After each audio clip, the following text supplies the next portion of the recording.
중국이 반체제 인사를 적발하고 탄압하기 위해 곳곳에 비밀 경찰을 운영 중이라는 의혹이 제기가 됐는데 그 거점 중 하나가 우리나라에서는 서울의 한 중식당으로 지목됐었죠. 이 식당 대표가 기자회견을 통해서 의혹을 부인했습니다. 보고 오시죠.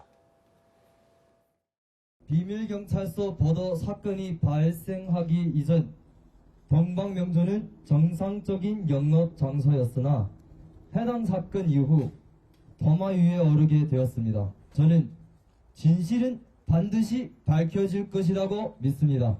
31일 약속된 대로 제가 나오지 못했더라도 저희 동료에게 위탁하여 저를 대신하여 발표하도록 하겠습니다.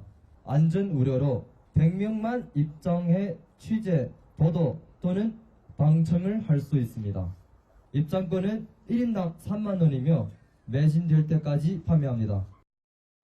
네, 소장님, 저도 기자지만 기자회견을 하면서 유료로 하는 경우는 좀 처음 보는 것 같은데 또 입장료가 한 3만 원 정도입니다. 어떻게 보셨습니까?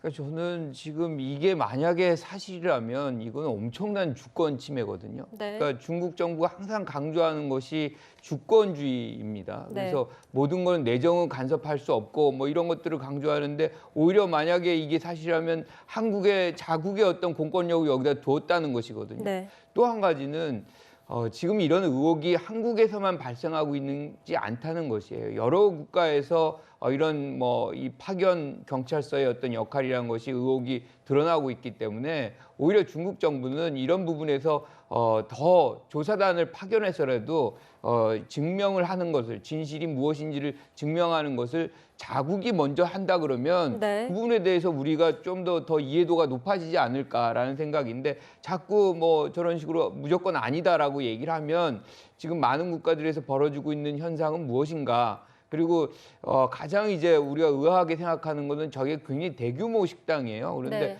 지금 코로나 때문에 몇 억씩 계속 적자가 나오고 있는데 이것이 계속 유지가 되고 있다는 것, 이런 것 등등의 것들은 사실은 의혹의 눈길을 더 많이 쏟아지게 하는 그런 요인이 아니었나 이렇게 봅니다. 네, 구자영 차장님, 네. 전 그 기자회견문을 좀 보면서 다치거나 숨진 중국인들을 귀국을 도와주는 업무를 하고 있다라고 네. 밝힌 부분이 좀 의혹이 있었는데 네. 어떻게 보셨는지요? 그러니까 저도 그 대목이 좀 의아하더라고요. 일반적으로 외국에서 다치거나 숨지게 되면 그 대사관이나 아니면 이제 영사부를 통해서 그 이제 조치를 하는 것이 일반적인데 네. 왜 중국의 경우에는 이런 그 민간 단체에서 그런 업무를 하도록 했을까? 그러니까 이것은 공권력이 개입을 해야 되는 업무를 민간 단체가 했다고 하니까 네. 선뜻 좀 이해하기 어려운 측면이 있는 겁니다. 그러니까 이런 점에서 지금 비밀 경찰 의혹을 받고 있기 때문에 앞으로 이제 중국 그 당국이 어떻게 추가적인 입장을 밝힐지 지켜봐야겠습니다만 이런 의혹에 대해서 깔끔하게 한국민들에게 설명하는, 성실하게 설명할 의무가 있다, 이렇게 말씀드리고 싶습니다. 네, 변호사님, 일단 지금 2023년 1월 1일부터 그러니까 오늘부터 영업을 중단하겠다 이렇게 밝혔는데 이 의혹이 불거지니까 급하게 영업을 중단한다 이런 의혹도 좀 받고 있습니다. 사실 그런 의심을 사기 충분한 시점입니다. 이런 네. 얘기가 나오니까 그러니까 오늘부터 영업을 중단하기로 했다라고 했으니까요. 당연히 비밀경찰 논란과 관련이 있는 거 아니냐라는 생각이 들 법은 한데 일단 업체에서는 식당에서는 선박 안전 문제 때문이다라고 주장을 합니다. 저게 왜냐면 한강 위에 떠 있는 수상 구조예요, 식당이. 그렇기 때문에 선박 안전 문제가 있다라는 것인데 그동안도 그러면 선박 안전 문제는 없었던 것인지 그동안 영업을 왜 잘해오다가 지금 이 시점에서 부랴부랴 급하게 문을 닫는 모습을 띄우는 것인지 이런 부분에 대해서 좀 설명을 해야 될 것 같고요. 그리고 선박 안전 문제라고 핑계를 대고 있는데 그 해명이 맞는지 여부를 좀 확인해 봐야 될 것 같습니다. 네. 그럼 안전 문제가 어떤 것이 있었는지 좀 확인해 봐야 될 것 같고요. 그리고 이제 추가로 선박 안전 문제가 있다라고 하니까 명당 성당 인근에 다시 네. 식당 열겠다 이런 얘기들도 나오고 있거든요. 과연 그 부분이 사실인지 밝혀야 될 것 같고 만약에 진짜로 새롭게 식당을 연다고 하면 그곳이 비밀경찰로 활동을 하지 않는다는 좀 명백한 보장을 받아야 우리 정부로서는 그것을 이제 영업을 하게 해줘야 될 수 있는 그런 조건이 될 수 있을 것 같거든요. 그런 부분도 명백히 좀 확인해봐야 될 것 같습니다. 네, 위원님, 또 의혹이 불거진 부분이요. 이 대표가 친미 세력에 계획된 여론 조종이다 이렇게 주장을 했는데 사실 중식당 대표가 하는 발언치고는 좀 정치적이라는 생각도 들더라고요. 자기의 잘못을 남에게 덮어씌우는 거 전형적인 공산당식 그 선전선동이죠.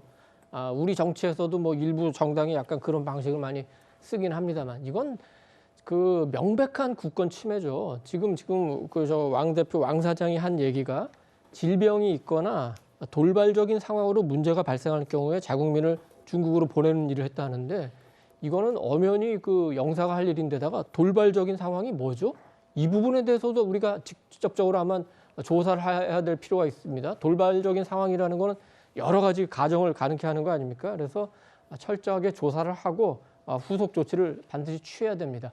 한 2달 전쯤에 그 정부 고위 관계자를 만났을 때 그 관계자 얘기가 최근에 중국이 그 네. 백색, 흑색을 가리지 않고 너무 그 정보 분야에서 설치고 다녀서 참 우려가 된다는 얘기를 했는데 네. 이 부분이 아마 포함된 얘기가 아니었던가 그런 생각이 듭니다. 네, 알겠습니다. 지금까지는 중식당 대표의 발언만 나와 있는 상황이기 때문에 좀 사실 확인은 더 해야 될 것 같습니다. 네 분 말씀은 여기서 마무리하겠습니다. 감사합니다. 네, 저희는 60초 뒤에 다시 돌아오겠습니다.